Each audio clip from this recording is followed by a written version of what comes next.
হঠাৎই সোশ্যাল মিডিয়ায় কান ধরে উঠবস তৃণমূল কাউন্সিলরের।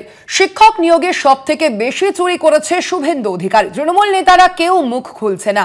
গোপনে যোগাযোগ শুভেন্দুর সঙ্গে। সেই সব তৃণমূল নেতাদের হয়ে জনসাধারণের কাছে ক্ষমা তমলুকের কাউন্সিলরের। তৃণমূল নেতারা কেউ মুখ খুলছে না, যোগাযোগ রাখছে গোপনে শুভেন্দুর সঙ্গে, এমনই বক্তব্য এই তৃণমূল নেতার, এই তৃণমূল কাউন্সিলরের আপনাদের জানাবো। এবং ইতিমধ্যে সোশ্যাল মিডিয়ায় সেই ভিডিও ভাইরাল হয়েছে, আপনাদের সামনে তুলে ধরছি সেই ভিডিও। হঠাৎই সোশ্যাল মিডিয়ায় কান ধরে উঠবস করলেন এই তৃণমূল কাউন্সিলর এবং তিনি একটি দাবি করেছেন যে গোপনে শুভেন্দু অধিকারীর সঙ্গে, অর্থাৎ রাজ্যের বিরোধী দলনেতার সঙ্গে যোগাযোগ রাখছে তৃণমূলের কিছু নেতা।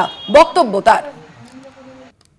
আমরা যেই কানে ধরে উঠবস করলাম, আমাদের পূর্ব মেদিনীপুর জেলার যে সকল নেতৃত্ব টাকা নেওয়ার পরও মুখ খুলছে না এবং শুভেন্দুবাবু যে বড় বড় ভাষণ দিচ্ছে, তার একমাত্র কারণ আমাদের কিছু নেতৃত্ব তারা মুখ না খোলা। তাদের হয়ে মানুষের কাছে আমি কানে ধরে উঠবস করছি। আমরা কথা বলবো এ নিয়ে। ফোন লাইনে রয়েছেন প্রতিনিধি সৌম্যজিৎ চট্টোপাধ্যায়। সৌম্যজিৎ, এই ধরনের ঘটনা, এই যে হঠাৎই এই উঠবসের ঘটনা, কি বলছেন সেই নেতা, কি বক্তব্য তার? দেখো স্বর্ণালী, পুরো দুর্নীতি নিয়ে মুখ খুলে এর পূর্বেই বিপাকে পড়েছিলেন তমলুক পৌরসভার 10 নম্বর ওয়ার্ডের কাউন্সিলর পার্থসারথী মাইতি। এর পূর্বেই কিন্তু দেখা গিয়েছিল যে তিনি কান ধরে ক্ষমা স্বীকার করছেন, সেই ভিডিও ভাইরাল হয়েছে। এবার তিনি কান ধরে রীতিমতো উঠবস করছেন, সেই ভিডিও সমাজ মাধ্যমে ভাইরাল হয়েছে।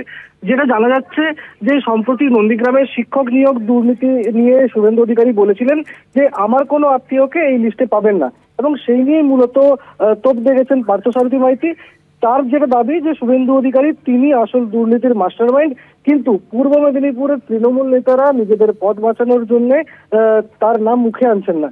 এই জন্যই কিন্তু তিনি সমস্ত তৃণমূল নেতৃত্বের হয়ে জনসাধারণের কাছে ক্ষমা চাইছেন, এমনটাই কিন্তু দাবি করছেন। অর্থাৎ সৌম্যজিৎ, তার যে অভিযোগ, সেই অভিযোগ তৃণমূল নেতাদেরই বিরুদ্ধে।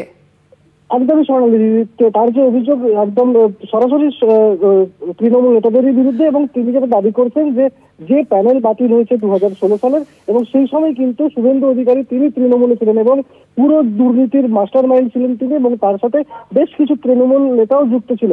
এবং এই নিয়ে বর্তমানে কোনো তৃণমূল নেতা মুখ খুলতে চাইছেন না, কারণ তাদের ভয় রয়েছে শুভেন্দু অধিকারীকে এবং ভয় রয়েছে তাদের পদ চলে যেতে পারে। তৃণমূলের জেলা নেতৃত্বর কি বক্তব্য সৌম্যজিৎ? দেখো, তৃণমূলের জেলা নেতৃত্ব পুরোপুরি দায় ঝেড়ে ফেলছেন। তারা বলছেন যে পার্থসারথী মাইতি যেটা করছেন, সে দলের মধ্যে যদি তার কোনো ক্ষোভ থাকে, সেই ক্ষোভ তার যেন উচ্চ নেতৃত্বকে জানান। তার যা বক্তব্য তিনি উচ্চ নেতৃত্বকে জানাবেন। সমাজ মাধ্যমে এভাবে পোস্ট করাকে তারা কিন্তু ভালো চোখে দেখছেন না।